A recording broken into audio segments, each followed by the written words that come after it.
it is. All right. This is it, man. The season finale of Rebooking the 90s. I was going to say this is the big one, but really it's the biggest one. The biggest one. It's the biggest one. The biggest one. We've been waiting for this. We've been building for months to this bad boy. Yeah, this is the culmination of all of our pain, all of our effort, all of the sweat of our wrestlers on our roster. All of it has come to this point. All of your eardrums, all of your love and admiration for these stars as well as our rosters comes down to tonight. The biggest one. The biggest one. And I feel like our dozens and dozens of listeners, literally dozens of them, I feel like they owe it to themselves to head over to the fridge as they listen to this and make themselves up. Get a couple slices of their best ham, a couple spoonfuls of their best jam. Agreed. Yep.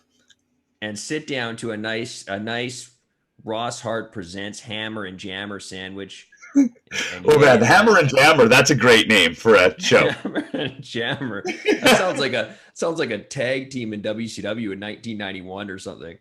Definitely that I would have loved, but they would have won. Yeah, you know Hollywood Dusty Adonis is listening to this right now with a huge Hammer and Jammer. He's just jamming, man. Maybe that's what our fans should be called, the Hammers and Jammers. The Hammer, yeah. Are you a hammer or a jammer? You know, Team Edward.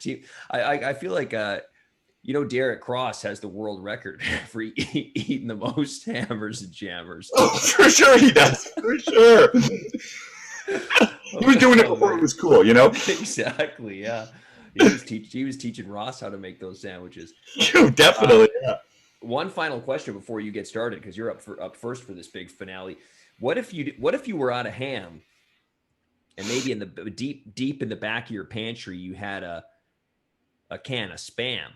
Okay, yeah. Could a man do a Spam and jam sandwich? Is that possible? You know, I'm not one to stop, you know what I mean? Especially the force of creativity, you know what I mean? Sure. I think during this time, the last couple of years have taught us that, we don't always have everything at our disposal, that we've got to make the best out of any sort of situation. So if you've just got some Spam in the back of that cupboard, maybe you don't even have jam. Maybe you got marmalade, you know what I mean? Maybe you've got Vegemite, any sort of spread mixed with that, make the best of a bad situation and make anything your ham and jam sandwich. I love it. And with that incredibly motivating advice from the Ravenous one himself. Try my best. I didn't introduce myself this week, but I'm Brady Malibu, Ravenous Randy. That's true. I am your weirdo hero. I'm assuming if someone's listening to this episode, they've probably heard the other ones. I would hope so. Maybe if you haven't, go back and dive into our great booking, which is going to lead to today. So I will give you the floor. It's time for the biggest one. I'm ready. I'm very excited to hear this. Well, I imagine we will have had new fans that have tuned in today because, this is the biggest one, you know what I mean, with all the hype that's been surrounding these events, you know what I mean? It brings in outside eyes and outside ears. So I want to say hello to all of those new viewers and listeners out there that are tuning in for the very first time. And like Brady said, go back in the catalog, check out how these stories have come to this culmination point tonight and enjoy the ham and jamming of it all. Here we go. Protest Pro Wrestling presents their very first Maniacs Mania, the biggest one. We start off with our very first match, and what a better way to start off. We've already talked about it. We've already preluded to this match. It is the Sunday Dinner Family food fight involving the Hardy Boys taking on the Dudleys, taking on the Hart family, all bringing their signature dishes to this match tonight, which can be used in an array of fashions. Again, they can be used as weapons. They can be used as distractions. They can be used as time fillers. They can be used as a supplement to make sure that you've got the energy to fulfill your destiny to win this match. We start off the match by seeing the Harts coming down to the ring. We assume they might have the pre-mentioned ham and jam sandwich, but alas, no. It is Brett and it is Jim, and they are coming with a nice, hearty, big bowl of Stew Hart, heaping hearty, full of the best stuff you can find, the stuff that makes true Canadian athletes what they are. It's steaming. It's in a hot pot. They're coming down to the ring with big smiles on their faces because they know that Stu has winning potential. Next, we see the Dudley Boys coming down to the ring, but they're not coming alone. They're coming with their boy Spike Dudley, their little brother, and we've got Bubba and we've got Devon, and they're carrying out a giant table full of things. So it's a buffet table that is covered in all sorts of gas station delicacies, from your slimmest gyms to your Twinkies to your big gulps. They've got it all laid out here, exactly what you'd want at 3 a.m. after going to the bar. All the things that we as personal trainers try and stay away from ourselves, try and tell our clients to stay away from, but here the Dudley's Boys are, and it's cheat night, baby. All right, they've got it all laid out when out come Team Extreme, the Hardy Boys. Team Extreme with their Extreme 3-bean salad, a Hardy Boys favorite made specifically for this match by Papa Hardy. It's got your garbanzo beans, it's got your black beans, and it's got your kidney beans. It's got your kidney beans in there because they plan on putting, they're not kidding around, and they plan on putting a hurting to the other partner's kidneys in this match. We start off with the action going real fast. We see them all setting up, well, the Dudley Boys are setting up their table while the Hearts are stirring their stew. The Team Extreme, they're on the offense. They picked up 2 big handfuls each of their 3-bean salad, and they throw it into their opponent's eyes. Their opponents are not able to see. At that point, they take full advantage. The Hardy Boys are in control for the beginning of this match. Jeff Hardy pulls out from underneath the ring a giant kiddie pool. It's empty at this point, but he starts filling it with beans. He's got the garbanzo beans, he's got the kidney beans, he's got the black beans. He fills it up right to the top. At that point, Spike comes out of nowhere. Boom! Jeff Hardy starts firing back on Spike, who tried to get the sneak attack on him. Boom! Hits the twist of fate outside of the kiddie pool, lays Spike Dudley down in the kiddie pool. Looks up to that top rope. It's a long way down. The fans are saying no, but Jeff Hardy's heart is saying yes. He climbs to that top rope. Boom, big swanton bomb into the kiddie pool full of the 3-bean salad, which not only incapacitates him, it incapacitates Spike, leaves them both in a mess on the floor, a mess of beans and a mess of bones and bruises. We go back into the ring. Michael Cole would have been screaming something about a WrestleMania moment. Yeah, Jeff Hardy did the swanton into the beans. This is a moment. This is a moment. A WrestleMania moment. Yeah. A Mania moment. All right, we go back. The Dudley Boys take advantage. See this? They don't care a thing about Spike Dudley. They go over to the table, or maybe they're fired up about it. They go and they grab Twizzlers. They go and they grab Slim Jims, and they just start using them the same way they were using their skipping rope earlier in the season, whipping people, choking people with it, taking full advantage on the Hardy or on the leftover Matt Hardy, as well as the Hart Foundation.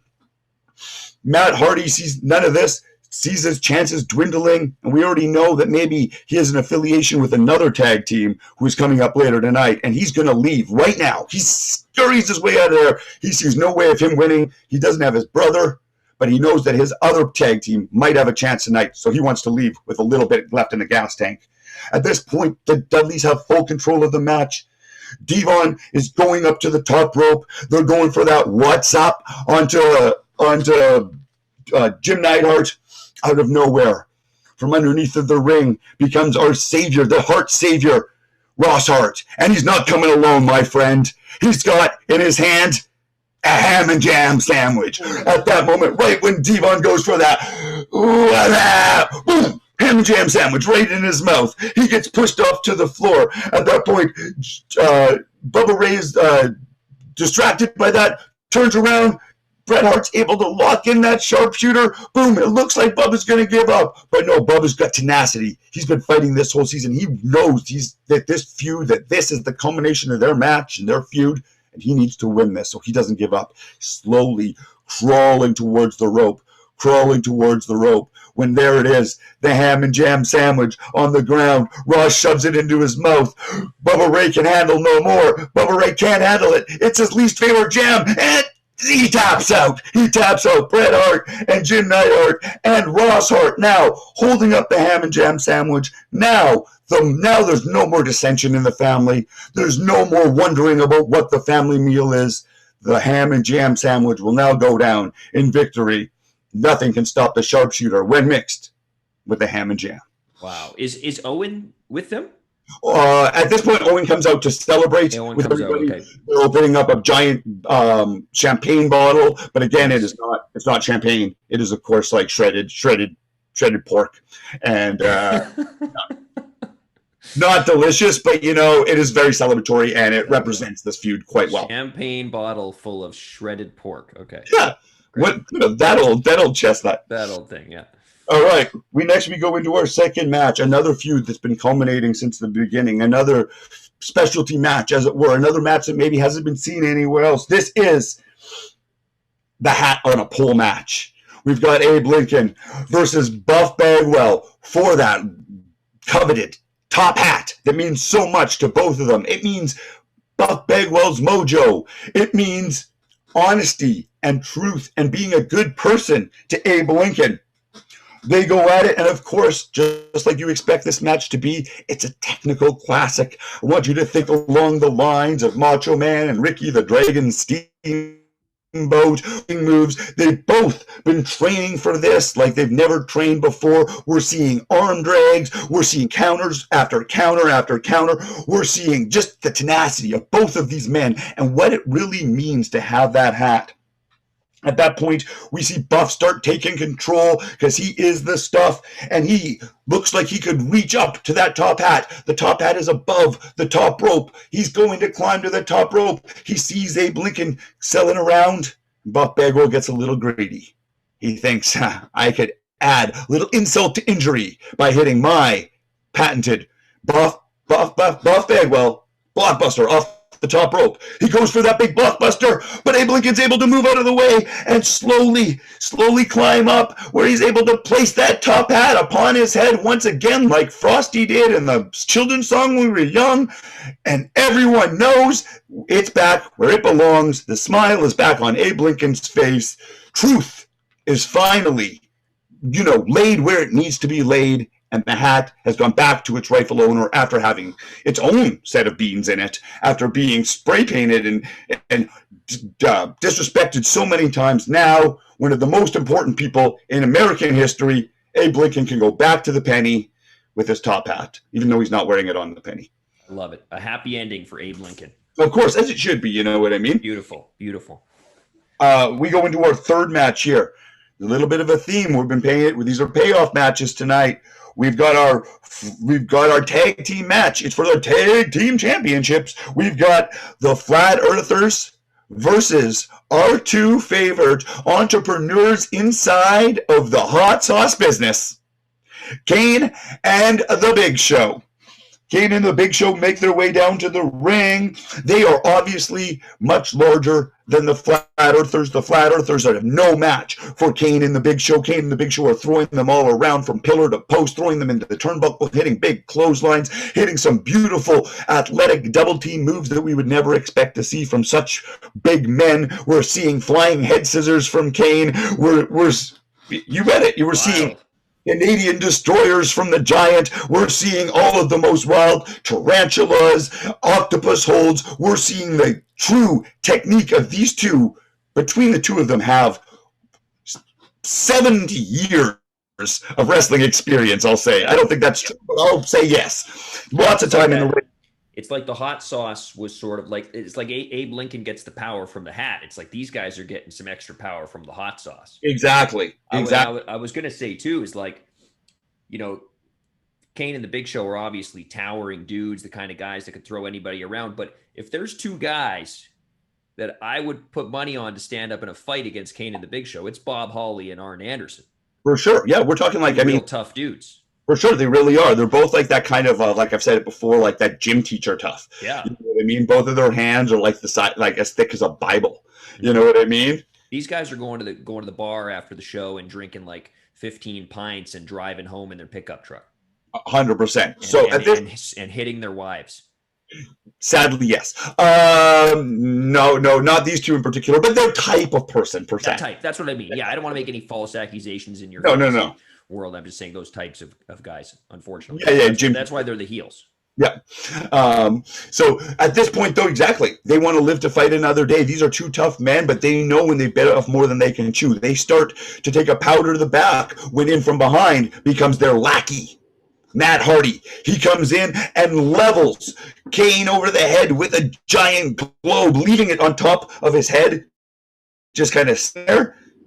So just proving like the disdain for the globe. He goes for an attack on the Big Show, goes to whip him, attacks him from behind, big clubbing forearms, but to no avail. Goes to whip Big Show into the corner, to no avail.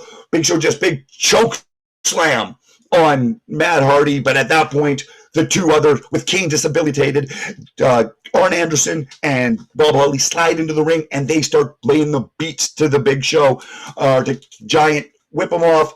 Big spine buster from Arn Anderson. Big setup for the Alabama Slam from Bob Holly. Boom, he's going for it. Ooh, Giant's able to land on his feet. Big picks him up into a giant power bomb. Boom, for a hope spot. They're both lying there down on the mat. Arn Anderson has a thought.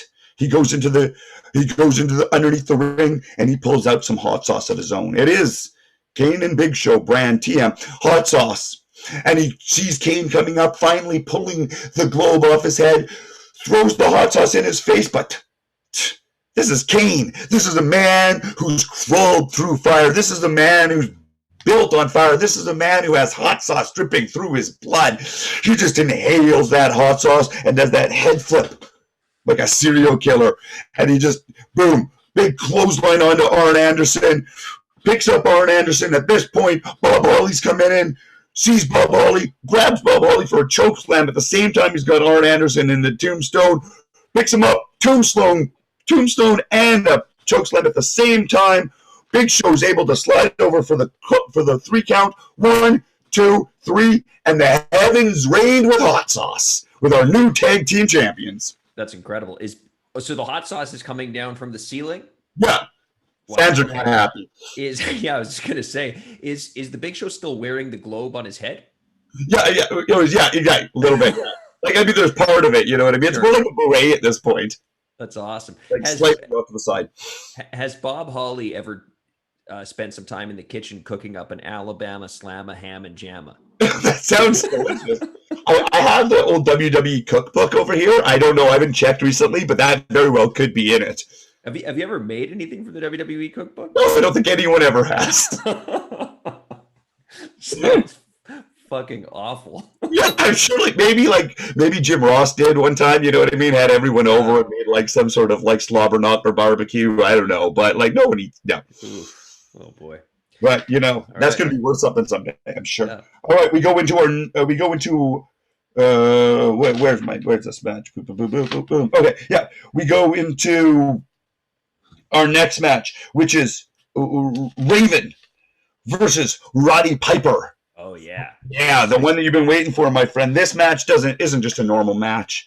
This is a Boondocks boundary match, and it not only doesn't take place where you'd expect it to take place inside the arena. This match takes place on the open waters, where absolutely anything is legal. It's like a floating ring. I want you to picture it's like almost like Waterworld. Right? So it's got debris all over it. There's sharks surrounding the ring. They're swimming around. Piper he's not scared of this kind of thing. It's nothing that neither one of these men haven't seen before. They start going toe-to-toe, throwing hammers at each other. Big potatoes, one after another. But of course, Piper takes control because he's just got a little bit more in his gas tank than Raven does on this encounter tonight. Piper in control. Right at that point, out of nowhere in the distance, you can see a pirate ship start coming into distance. And it comes in, and it's not manned by any just pirates. This is manned by, we've got Saturn, we've got Lodi, and we've got Big Reese. This is the Flock. We've got the Flock coming in on a pirate ship, and they attack the ring, take over, start laying the beats down to Piper. Big sidewalk slam from Reese. Big top rope elbow from Lodi.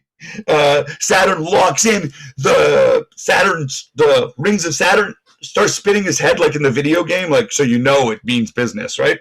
Yeah. At this point, just when you think all hope is lost, another vehicle comes in. From the air, we hear, it's a helicopter. Boom. A ladder falls down from that helicopter. And who do you think comes climbing down that ladder? But the man who feuded with Roddy Piper for over 30 years, a man that started out as his rival but ended as a friend. It is none other than our first celebrity guest appearance, Mr. T. It's Mr. T. He comes down. He's got the boxing gloves from Rocky, and he's clever laying in everyone in that ring. Boom, boom, boom, boom, boom. He's able to toss Reese over the top rope into the shark-infested waters, and the sharks don't wait 1 minute. They just devour every single morsel that is the over 7 foot long, tall Reese. He's gone. Reese has been eaten. He's been eaten by sharks live on pay-per-view. Yeah, exactly. Boom, he's floating off. I could make like a Reese's Pieces joke, but I just did. And then there's just like a skeleton just floating away. Boom, at that point, Mr. T's Saturn steps up to Mr. T. Saturn's no slouch himself. He knows how to throw hammers, throw hooks. They start going to toe-to-toe. Looks like he's maybe going to get it, but Mr. T, boom, able to knock him out with a big left hand. At that point, Lodi decides maybe he's bitten off more than he can chew, gets back on the boat, and he sails off for sea. Piper down on the mat, still beaten down from this beating earlier from the flock. Mr. T says, come with me.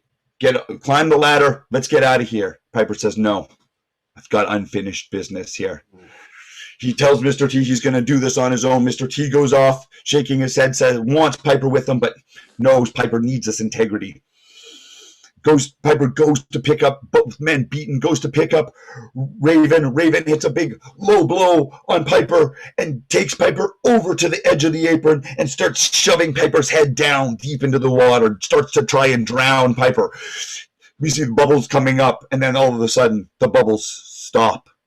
And looks like Piper. Another murder. No, yeah, there might be another. Well, the sharks ate him. Yeah, I don't know. Yeah, but this one is 100% a murder. It's open waters, my friend. That's why this can happen. Sure. Again, Raven's there, exhausted, takes his pose in the corner. He's huffing, he's puffing. He thinks he's won this match when our second celebrity comes in. Again, from the distance. Man or what? Oh, even better. This is for you, baby. She comes swimming in, the only lifeguard who could possibly save the day at this moment. It is none other than Pamela Anderson. Pamela Anderson, red bathing suit, comes swimming in. Not only red bathing suit, let's make it even a little more pervy. She's wearing a kilt just to make it for Piper, just for Raven. We don't know who she's supporting at this point. She comes in, starts giving chest compressions to Piper. Piper's able to come back to life. She saves the day. Pamela, of course, saves the day. Canadian icon. She turns around. There's Raven. Oh, no. Raven kicks her in the guts. Boom! Big DDT right on Pamela Anderson. He can't believe what he's done. At this point, Piper feels a surge of adrenaline come up inside of him. He's able to get up on Raven, start throwing those punches. Raven kicks him in the guts, goes for the DDT himself. Piper's able to spin out, lock in that sleeper hold, which we've seen works really well, and it knocks people out in like 4 seconds. And then looks like it knocks him out, nearly breaks Raven's neck. Raven's down, but that's not it. Piper pulls him up, sets it up. At this point, Pam's clinging to the top rope, and we see the first and maybe the only Pamic and Rana. Boom, hits it on Raven. Boom. Raven sells up to add insult to injury. Roddy Piper hits a big even flow DDT on Raven. 1, 2, 3 in the open waters.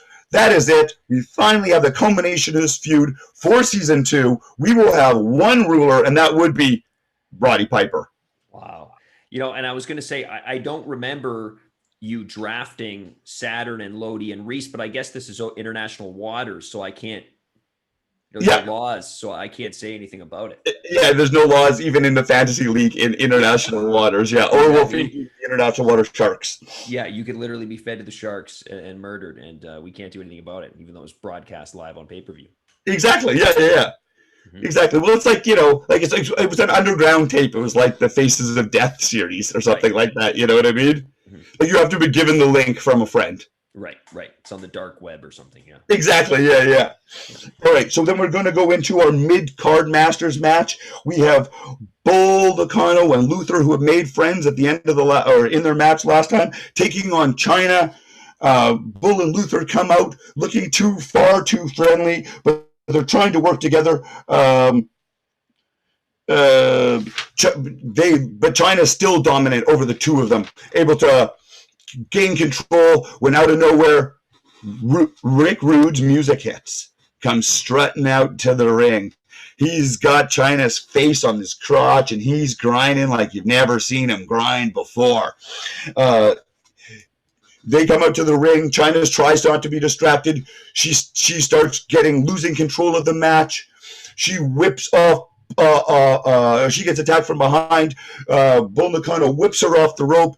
Liz goes to grab China's foot, but China reverses it, grabs Bull Nakano's foot. Liz can't believe what she's done, shocked. Bull Nakano's quite upset, but also kind of likes it. She's laughing about it. She knows that she's going to get her hands on Liz, and she's going to do whatever, like she's going to destroy Liz for this one mistake, for costing her the mid-card Masters match. She chases Liz out of the building. At that point, Luther gets control up on China, goes for a power bomb, boom, hits one. Goes for a second power bomb. China's able to float behind, which leaves her in between the ropes and Luther. Rick Rude jumps up on the ropes, grabs China from behind. Luther goes for the big axe kick. China's able to move out of the way, hit the big pedigree onto Luther, and boom, there is our mid-card master, China, winning the match and becoming our mid-card master champion after months of being harassed by Rick Rude, Liz, all this kind of heartbreak. Were they together? Were they not? Was there a relationship? Was it about professionalism, or was it about romance? Wow, nice. Boom. Now it's time. We're here. Time, baby, for our main event. We have reached our main event. Tonight in our main event, it is a rematch between Booker T and our champion, The Undertaker. Booker T, again, no nonsense. He's gone through G.I. Bro. He's tried a heel turn. He's been King Booker. Tonight, he is coming out looking to be a wrestler, looking to just go in there and show the fans and prove to himself what he can do. The match starts. Booker T, Undertaker in the ring when the lights go out. Is this another one of Booker or Undertaker's mind games? Lights come on. No. It is our former champion now in the ring, D'Lo Brown. He's back. He's back.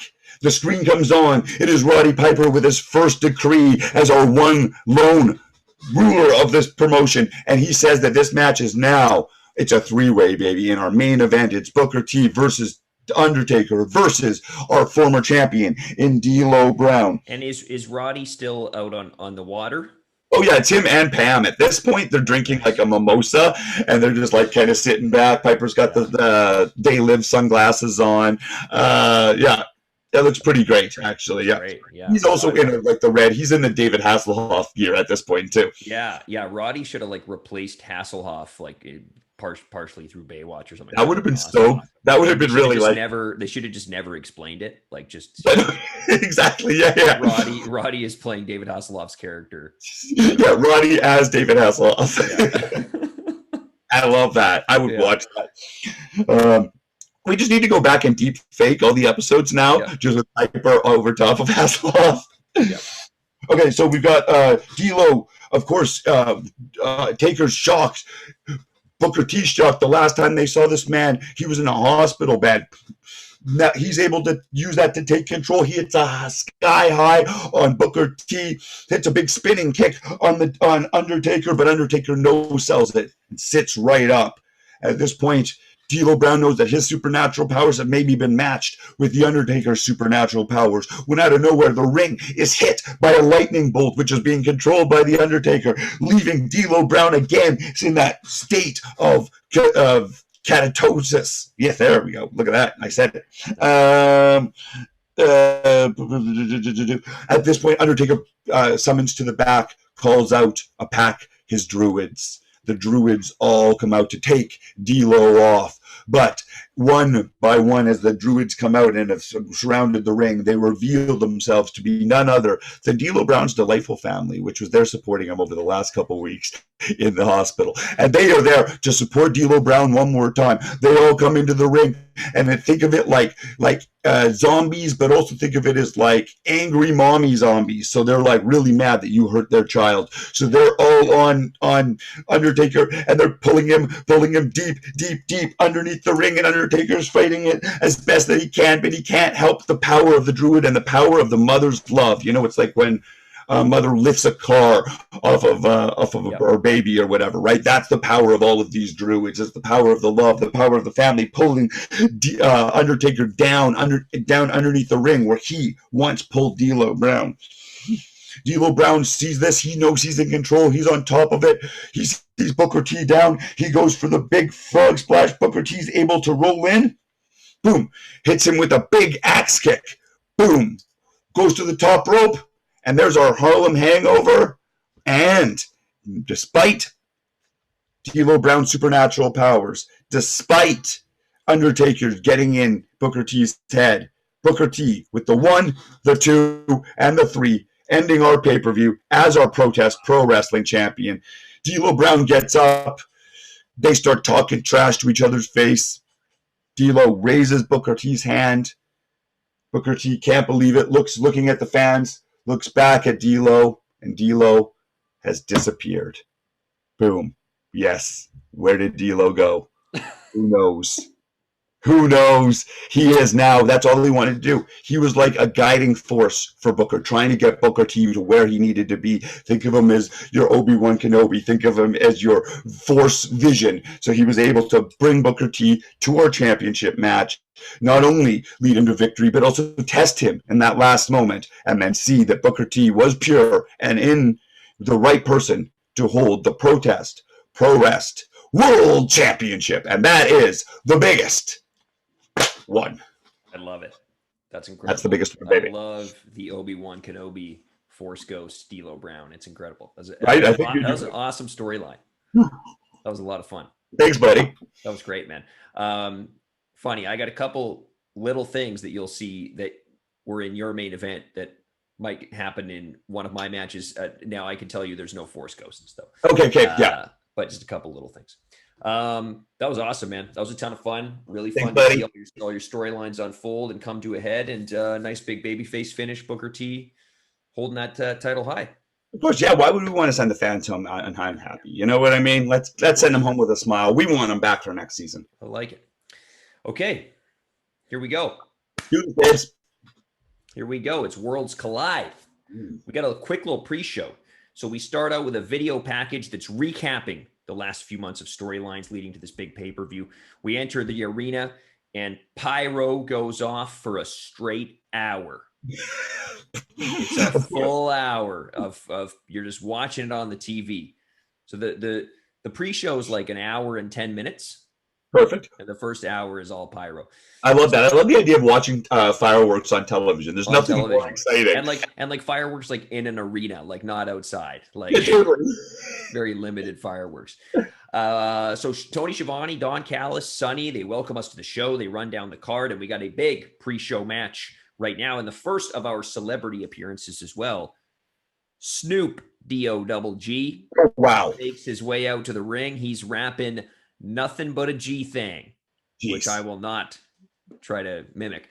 And Too Cold Scorpio makes his way out to the ring as Snoop Dogg raps him to the ring. Disco Inferno heads to the ring with 3 count, La Parka and Tiger Ali Singh, and they do a terrible dance routine. Disco attacks Scorpio with the bell. He hits a slam. He gets a big leg drop for a 2 count. Scorpio fires back up. He hits a spinning heel kick, knocking Disco to the floor. 3 count goes to help him up. Scorpio hits a big twisting dive to the floor onto all of 3 count.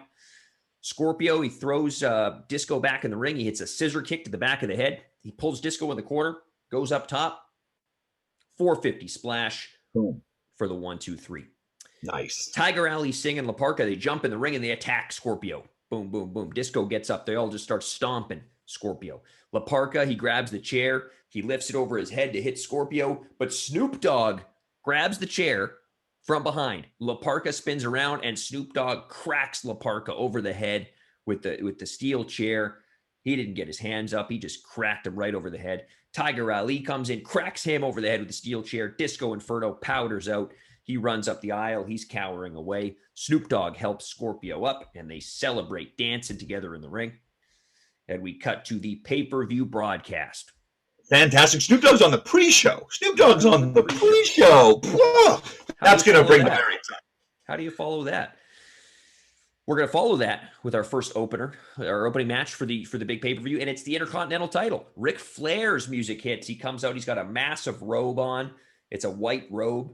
He's got the Heenan family. They're walking down the incredibly long aisle. It just never ends. Bobby Heenan, Kurt Hennig, Crush, Flair. He's got the Intercontinental title. The Ultimo Dragon's music hits. He makes his way to the ring with Hayabusa and Jushin Liger, his backup.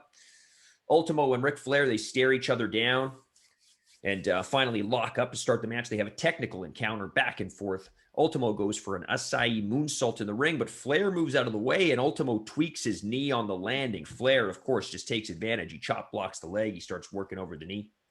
Eventually, Ultimo fires back up. He hits a spinning kick on Flair. He grabs him by the head. He goes for the sliced bread number 2. Hits it 1, 2, and Bobby Heenan pulls the ref out of the ring. He's cheated. He starts arguing with the referee. On the other side, Crush pulls Ultimo out of the ring and clotheslines him on the floor. Hennig starts stomping him. Hayabusa and Liger run over and they jump on Crush and Hennig. They all start brawling. They climb up on the apron. They hit a big double moonsault off the ropes to the pile of bodies on the floor. Ultimo gets back to the ring. Heenan jumps up on the apron. Flair is in there. He charges at Ultimo, but he moves, and Flair hits Heenan, knocking him off the apron. Ultimo spins him around. Slice spread number 2 again off the top rope. 1, 2, and 3. Ultimo Dragon defeats Ric Flair. He is the new Intercontinental Champion. Hayabusa and Liger put him up on their shoulders. He's got the Intercontinental title. The crowd goes wild, and the Heenan family storms back up the ramp, very upset. Their plan was foiled by the 3 Japanese legends.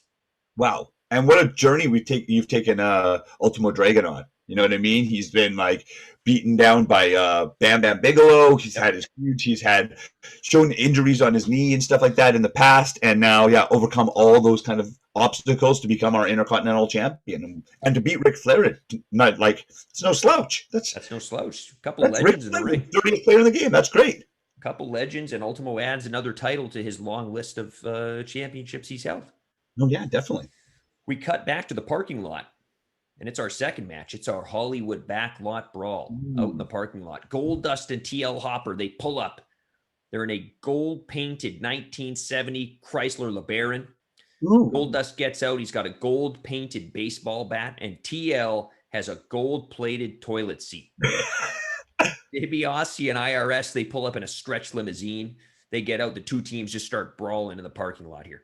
Goldust bounces DiBiase's head off the limo. He takes the bat. He swings at DiBiase, but he moves. He smashes the window of the limousine. DiBiase rakes his eyes. He takes advantage. TL hits IRS in the gut with the toilet seat. He suplexes him right on the pavement. TL goes for the cover, but DiBiase breaks it up. They brawl around the parking lot for 10 minutes, just, standard brawling, throwing each other into walls and stuff. DiBiase suplexes TL on the hood of the LeBaron. He goes through the windshield. TL's back is all cut up. There's glass everywhere. Sunny is so upset. She leaves the announce table and runs to the backstage parking lot. She's running for several minutes. It's quite a long. Yeah, that's that aisleway alone, right? Yeah. Goldust, he's fighting off DiBiase on an IRS on his own momentarily, but the numbers are too much. These guys take over. Sunny is over by the car. She's helping TL up. He's bleeding from the back. She helps him stand up. Sunny drops down, low blows TL Hopper. No. Oh It my ain't so. God. No. IRS, TL turns around. IRS cracks him over the head with the briefcase. He falls to the ground. IRS covers him 1, 2, and 3. DiBiase and IRS, they celebrate. Sonny's arm in arm with DiBiase. They take off. They're smiling. They're laughing. Goldust helps TL up. He's crying. He's brokenhearted. He's bleeding from the back. There's glass in his back. And it's the worst night of TL Hopper's life. Wow. Horrible. Broken heart, broken LeBaron window. Yeah. You lost the championship. Like, this is not. It's been a rough month for TL here. It really has. Hopefully, you can get some more plumbing gigs, you know? And, like, yeah, get some more of those, like we said, those autograph appearances by the bathroom. Doc Hendricks is in the ring. He's in the ring, and he's with our 2 special guests tonight. It's Ross and Rachel. It's Jennifer Aniston and David Schwimmer. Wow. He welcomes them to Worlds Collide. He asks if they're enjoying the show, and Schwimmer's got a big smile on his face. Before they can even say anything, Doink the Clown's music hits, and he creeps his way out to the ring. He's got his big bag of weapons. He's not happy about this. He's not booked on the show tonight. Doc Hendricks gets out of the ring. He's scared of Doink. Doink gets up in Jennifer Aniston's face. Schwimmer steps in between them. He's trying to protect Jennifer Aniston, okay? Doink pulls out his silly spray, and he sprays Schwimmer in the eyes, temporarily blinding him, okay? He falls to the ground. Doink corners Aniston in the corner of the ring. Schwimmer gets up. He spins Doink around, but Doink clotheslines David Schwimmer, takes him down. A huge bump. He goes up at the top. He's going for the flying leg drop, but he's interrupted by the British Bulldog's music. The Bulldog returns. He charges out to the ring. He's looking twice as big as ever. He's got a crazy tan.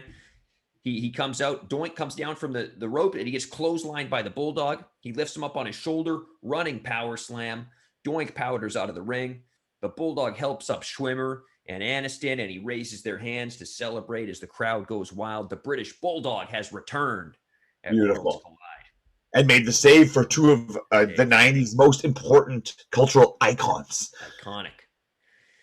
Backstage, we are still in the parking lot kind of area. DiBiase, IRS, Sonny, they're drinking champagne, and a new limo rolls up, and their driver is getting their bags. They're taking off right away. They don't want to stick around to be found by Goldust and TL. So Sonny joins them, and they get into their new limo. At the same time, a monster truck pulls up, and Steve Austin gets out of his Austin 316 monster truck and makes his way into the building. He has arrived for his no match tonight.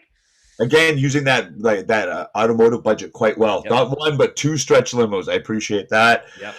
Baron is a nice touch. I'm sure it was specially painted gold for tonight. Yep. Yeah, we should get a car sponsor, I think. Oh, definitely, yeah. Some kind of used car dealership or something. I think that's actually what TL Hopper's doing now. Mm-hmm. We head out to the ring. Ladders surround the ring, and the tag team titles are raised up above, sky high. Hayabusa and Liger make their entrance. Rob Van Dam and Sabu make their entrance. And finally, the tag team champions, High Impact, Chris Jericho and Edge, make their way down the ramp. And this is a spot fest. It's a 20-minute spot fest. 3 teams. All 6 of these guys, they're all high flyers. They're all launching themselves off of ladders. They're risking life and limb for an opportunity to be immortalized at Worlds Collide as the tag team champions. In our final moments, Van Dam, he hits a Van Terminator with the ladder propped up in front of Jushin Liger. Hayabusa then hits a Falcon Arrow onto a ladder on Rob Van Dam. Sabu then hits the triple jump moonsault on Hayabusa, but then he gets up, he spins around, and he's speared by Edge. Everyone is down. Jericho starts climbing the ladder. Edge is kind of standing there protecting him. He's kind of just guarding the ladder.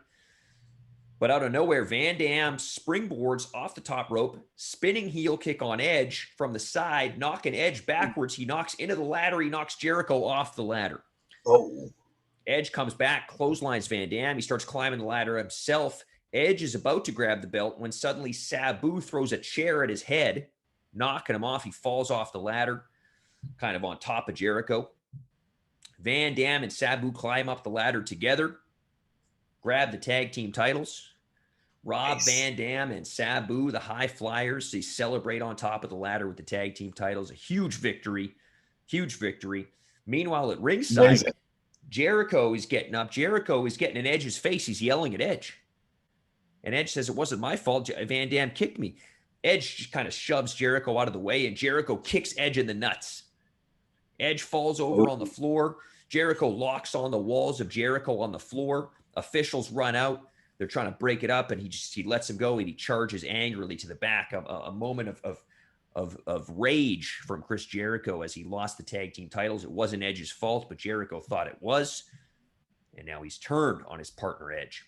Again, showing those heel, like those inner like core of what it takes to be a heel, to turn on your partner like that, to not see a common mistake as a mistake, see it as a reason to get revenge. I've also got to say that I've got to imagine that Snoop Dogg was going to party with the new tag team champions in the back, as well as Too Cold Scorpio. That may or may not be an upcoming segment. No spoilers. So that what I was going to say, though, was, Edge was actually standing there protecting Jericho as he was climbing up the ladder. So Jericho is going to feel real bad when he sees the tape later. So we're back in the cemetery. Jake the Snake, he's sitting on his Game of Thrones throne. The Dark Alliance, they're shoveling dirt into a grave, and the tombstone says Sting and Randy Savage. Ooh. And Jake the Snake, he just lets out an evil laugh. And we cut back to the ring as Bam Bam Bigelow makes his way to the ring. He's looking gigantic. I know you're excited for this match. Bruiser Brody's music hits. He hits the ring. He's swinging his chain. The two men, they square off in the ring, and the Clash of Titans is on. And this is a big man. This is a hoss fight, okay? Neither man's backing down. Just two huge dudes slugging it out. The ring has been reinforced. Bam Bam, he ends up picking Brody up, and he slams his back into the ring post on the floor, cutting him off. He beats on Brody for a few minutes. Brody's able to fire back up. He hits a huge body slam on Bam Bam. This is like WrestleMania 3. Yeah. The big body slam on Bam Bam. Brody runs wild with some big clotheslines. Bam Bam sells it up in the corner. Brody charges in, but Bam Bam pulls the ref in the way, and he's squished between Brody and Bam Bam. That referee may be declared dead. The ref is down. Bam Bam clotheslines Brody. Bam Bam grabs Brody's chain from ringside. He brings it into the ring. He wraps it around his fist, and he swings it at Brody. He ducks, kicks him in the stomach, hits a huge pile driver on Bam Bam Bigelow. The ref is still down, of course. Brody grabs the chain. He gets an idea. He wraps the chain around his knee, his own knee, and he climbs up to the top, and he hits the flying knee drop with the chain across Bam Bam Bigelow's head. The ref is finally coming to for the 1, 2, and 3. Bruiser Brody defeats Bam Bam Bigelow. Tried to use the chain. It backfired on him. Brody celebrates in the ring. Bam Bam is helped to the back by officials. His face is bloody from the chain. Absolutely wild encounter. That is wild. That's exactly what I would expect to see from those two beasts. You know what I mean? Boss fight. Pile driver would have been phenomenal. And I mean, there's a good reason that ring was reinforced. Yeah. Doc Hendricks, he's backstage. He's trying to get comments from Chris Jericho. He says, what happened out there? And he's attacked by Edge. And the two men, they just start brawling, and officials are, again, trying to break them up. Edge and Jericho just going at it backstage. Edge is pissed. Rightfully so. Back in the ring, the lights go out. The Dark Alliance, they make their way to the ring. And Druids, just as you had. Now, these are real Druids. These aren't D'Lo Brown's family. Okay. Druid, as far as I know. I mean, I think this is local talent. Okay. Druids are carrying Jake the Snake out on his Game of Thrones throne. They're carrying him, okay? Fire comes up from all 4 posts. The Dark Alliance makes their way to the ring. Pomp and Circumstance hits, and the Macho Man on his own. He's solo. He makes his way to the ring. The crowd is very excited. And now the lights go out again. And the Crow Sting makes his way down from the ceiling, and the crowd explodes. The first appearance of the Crow Sting, he had to get into his dark side, tap into his dark side to face off with the Dark Alliance. So both teams, they immediately start brawling. This fight is on. This has been brewing for months. They fight for 10 minutes all over the place. The numbers game has the Dark Alliance take the advantage over Sting and Savage. Jake the Snake on the floor hits a DDT on Sting out on the floor. He's taking him out. That'll knock a man out. That'll knock a man out. I think that took Ricky Steamboat out for months when that happened. Yeah. Mortis and Gangrel, they team up on Savage. They hit him with an Impaler DDT. Mortis hits a moonsault Dark Warrior hits a huge splash. They're just destroying Savage in the ring, and Jake is just he's the conductor of violence here. Jake gets them to pick him up. He calls for another DDT, but Sting charges in with the baseball bat and clocks Jake right over the head. Ooh. He takes out the Alliance with the bat. Gangrel goes to spit blood mist in his face, but Sting ducks and he hits Mortis, taking him out. Mortis falls to the floor. He's blinded by the blood. Sting throws Gangrel out of the ring, and the Dark Warrior and Crow Sting face off one-on-one in the ring. Warrior overpowers him, but Sting comes back with a Stinger splash in the corner. Warrior tries to escape, but they fight up the ramp. They're brawling up that huge ramp. Sting, he still has his bat. The Warrior's on his knees. He's cowering away. Sting has just become too powerful as the Crow Sting. And Sting reaches his bat up in the air, and a bolt of lightning hits the bat. Another bolt of lightning. And he's got like a supercharged bat. This thing is like glowing, okay? And he just clocks Warrior over the head with this supercharged bat, just murdering the Ultimate Warrior on the ramp. Back in the ring, Jake the Snake is now surrounded. He's got Sting on one side, Savage on the other. He's begging for his life as well now. Now it's all come to this. Sting grabs him. He hits the Scorpion Death Drop. Macho Man heads up top. He hits the Flying Elbow Drop. They pile on top of Jake the Snake for the 1, 2, and 3. Randy Savage and the Crow Sting, they celebrate in the ring, and the Dark Alliance is defeated. Yeah. Beautiful storytelling on that one. I love that. So you had the Druids and the Lightning Bolt. I had both the same idea. Yeah, but you had like that supercharging of the bat is really cool, and I love seeing the Crow Sting and like the evolution to bring out the Crow Sting. Perfect. It's like a Thor moment, you know. Thor throws his hammer up in the air and the lightning bolt hits it, and it's like glowing, you know. Totally. I was thinking about also in the King Kong versus Godzilla when Kong has that like supercharged spike or whatever of Godzilla. Yeah, really cool.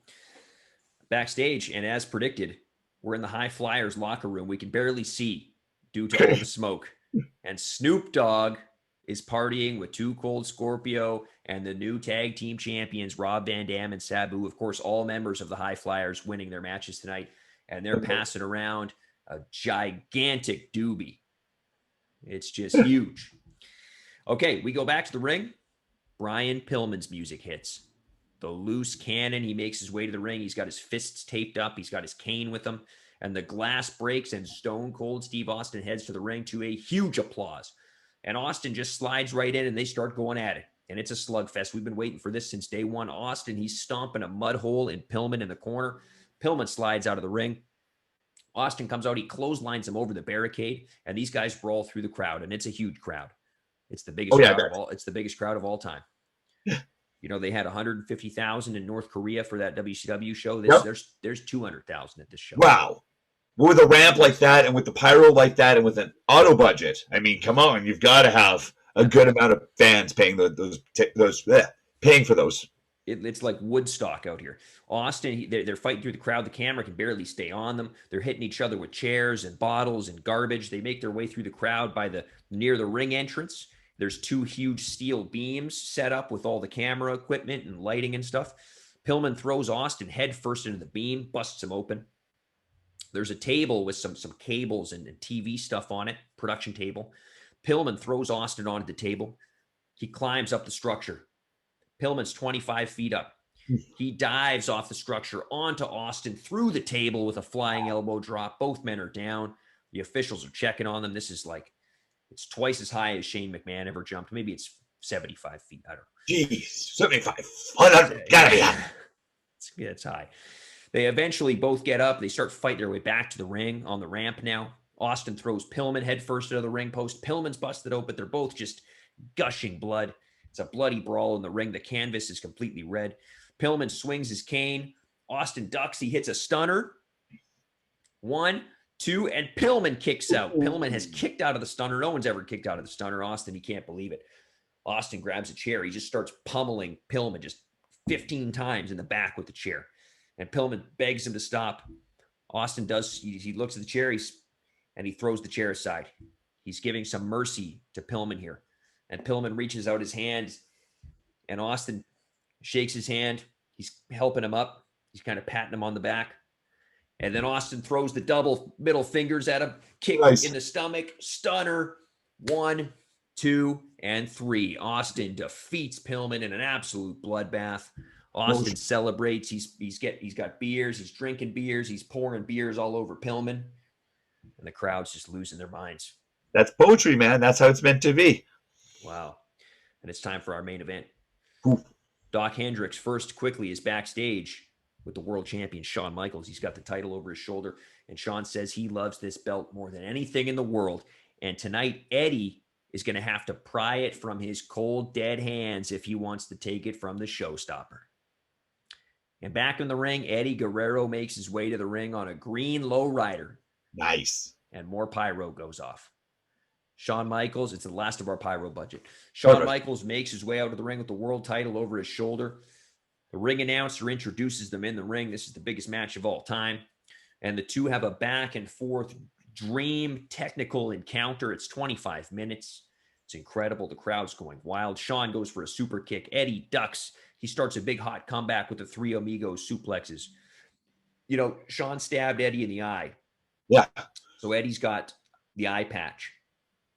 Eddie's got the eye patch on here. I forgot to mention that for his entrance. Eddie hits a drop kick. He knocks Shawn to the floor. And so, of course, Shawn's got an advantage because Eddie's only got one eye here. Eddie hits a plancha onto Shawn. Shawn cuts Eddie off on the floor. He suplexes him onto the announce table, but the table doesn't break. Shawn heads to the top rope. He hits a moonsault off the second rope, through the announce table with Eddie on the announce table. Shawn slides Eddie back in the ring. He goes for the elbow drop off the top, but Eddie moves. Eddie goes to the top quickly for a frog splash, but Shawn moves out of the way. Ooh. Shawn goes for another super kick, and he hits it. For a quick 2 count, Eddie kicks out. Unbelievable match. He goes for a second super kick. Eddie catches his foot. He spins him around. He hits Shawn with a big power bomb.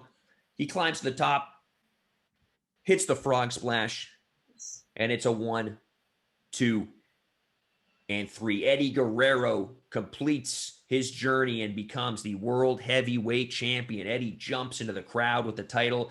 He's hugging the fans. The whole Guerrero family clan is out there. He's hugging them. He's kissing his wife. He re-enters the ring. He stands tall with the world heavyweight championship. Confetti, not hot sauce, but confetti dropping from the ceiling.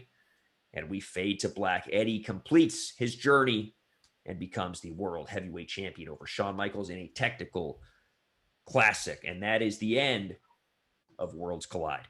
Wow. Good work, man. Good work. That was awesome. Yeah, that's fantastic. And Eddie really showed his tenacity all throughout the whole season. He had showed knee injuries. He's our Intercontinental champion. Yeah, so many different things that Eddie had to go through to come to that culminating point of him becoming the champion. Yep. And you had a pirate ship, and I had a pirate eye patch. Boom. Exactly. Look at that. The way our minds met on so many things, the lightning bolts, the Druids, family. You had Eddie Guerrero's family. I had D'Lo Brown's family. Those kind of moments of, levity or like importance. That's the stuff that matters so much to me in wrestling. It's those like moments of heart that really kind of shine through. You know what I mean? Yeah, I think, and I think a lot of the comedy is so great too. But I also think there's something to be said about you having that kind of serious, guy chasing the title and winning it for his family kind of thing. I think that's 100%. Great too. 100%. Yeah. I think, there's just wrestling's so great because you can tell stories using so many different avenues. You know what I mean? Whether it be this, phenomenal things that we use, whether it be the Druids or whether it be the lightning bolts or the lights going out or whatever, or whether it be just like that simple storytelling, you know what I mean, about somebody chasing a dream and overcoming the obstacles. Yeah, it's true. You really get to sort of blend a bunch of genres, right? You've got like supernatural stuff and comedy stuff and serious drama, and there's like some romance angles that we both did, and like all these things on one show is pretty cool. So the fact that we were able to kind of tie all that stuff together, I think was a lot of fun. Exactly. That's what makes wrestling so great. It's like that circus, you know what I mean? One segment can be so different than the next segment, and we're so willing to accept that. Where so many, you see that in other forms of media, it's jarring, but in wrestling, it can be expected. Yeah, you can do segment to segment. It could be completely different genres, and it works somehow, right? So totally cool, man. Awesome. Well, fantastic show. Thanks for doing this whole season. For sure, So man. we're gonna Thank talk. you. We'll talk later about what we can do next. But this has been a lot of fun. I hope people enjoyed listening to it. And thank you for joining us for the big season finale. I hope you ate multiple hammer and jammers in the last hour. I hope you decide whether you were a hammer, or a jammer in this last hour as well, or both. You Yeah, know what I mean? Lots of could us even are on both sides. could even do a triple decker hammer, jammer, and spammer. Whatever you're into, you make Oh, that I'd love to see that. sandwich. Please tag us in that if you do that, and put on Twitter.